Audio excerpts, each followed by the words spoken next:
തീർച്ചയായിട്ടും ഞാൻ കണ്ണൂരിൽ നടന്ന തെരഞ്ഞെടുപ്പിന് മുമ്പ് നടന്ന പത്രസമ്മേളനത്തിൽ തന്നെ വളരെ വ്യക്തമായി പറഞ്ഞതാണ്.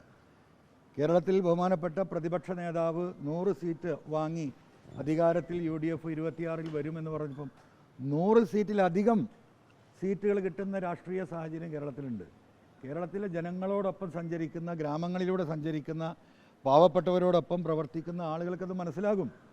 തൊഴിലാളി വർഗം അവരെ കൈവിട്ടു, മതേതര വിഭാഗം അവരെ കൈവിട്ടു. ഇത് രണ്ടുമായിരുന്നു ഇടതുപക്ഷത്തിൻ്റെ ശക്തി.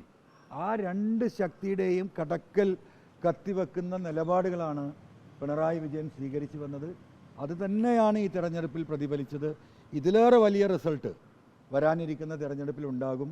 നമുക്കറിയാം, പ്രതിപക്ഷ നേതാവിനെ ഒറ്റക്ക് ആക്രമിക്കാനുള്ള ശ്രമങ്ങൾ നടന്നു. UDFലെ വിഭജന തന്ത്രം CPM പ്രയോഗിച്ചു.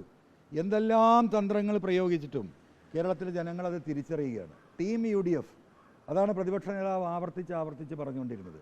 ആ ടീം UDFൻ്റെ സ്പിരിറ്റിൽ കേരളത്തിലെ ഏറ്റവും താഴേക്കടയിലുള്ള ഗ്രാമങ്ങളിലുള്ള പ്രവർത്തകരടക്കം, ഈ പറയുന്ന തിരുവനന്തപുരം തൊട്ട് കേരളത്തിൻ്റെ മുഴുവൻ ഗ്രാമങ്ങളിലുള്ള UDF പ്രവർത്തകരും ഒരു മനസ്സോടുകൂടി പ്രവർത്തിച്ചു.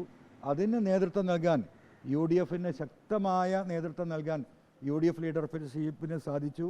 മലപ്പുറം ജില്ല എടുത്ത് പരിശോധിച്ചാൽ നിങ്ങൾക്കറിയാം, മുസ്ലിം ലീഗ് എടുത്ത നിലപാട്, ആ നിലപാടിനോടൊപ്പം നിന്ന UDFൻ്റെ മറ്റു നേതാക്കന്മാർ വാഷ് ഔട്ടായില്ലേ. ഈ ജില്ലയിൽ നിന്ന് കേരളത്തിൽ വരാൻ പോകുന്ന തെരഞ്ഞെടുപ്പിൽ 16 സീറ്റുകളും മലപ്പുറത്ത് എന്താ പറയുക UDF ജയിക്കാൻ പോകുന്ന ചിത്രമാണ്. ഇതേ ചിത്രം കോഴിക്കോടും മലബാറിൽ ഒട്ടാകെയും ഉണ്ടാകും.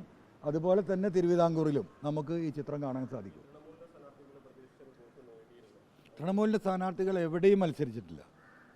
തൃണമൂൽ നിരുപാധിക പിന്തുണ UDFന് നൽകിയതാണ്. തെരഞ്ഞെടുപ്പിൻ്റെ മുമ്പേ വോട്ട് ചെയ്യുന്ന ആ ദിവസം പോലും വോട്ട് ചെയ്ത് ഞാൻ പുറത്തിറങ്ങിയപ്പോൾ വന്ന മാധ്യമപ്രവർത്തകരോട് ഞാൻ അതന്നെ പറഞ്ഞത്. പിന്നെ ഒറ്റപ്പെട്ട സ്ഥാനാർത്ഥികൾ മത്സരിച്ചിട്ടുണ്ട്, അതിൻ്റെ ഉത്തരവാദിത്വം നമുക്കെല്ലാം. പാർട്ടി ചിഹ്നം അനുവദിച്ചിട്ടും നമ്മൾ ഒരാൾക്കും ചിഹ്നം കൊടുത്തിട്ടില്ല. ഞങ്ങൾ പറഞ്ഞ ആ നിലപാടിൽ ഞങ്ങൾ ഉറച്ചു നിന്നിട്ടുണ്ട്. ഇപ്പോഴും ഈ പിണറായിസത്തെ അവസാനിപ്പിക്കാൻ, ഈ ഭരണം കേരളത്തിലെ ജനങ്ങളെ ഇതിൽ നിന്ന് രക്ഷിക്കാനുള്ള UDFൻ്റെ മുന്നേറ്റത്തോടൊപ്പം നിന്ന് പോരാടുക തന്നെ ചെയ്യും.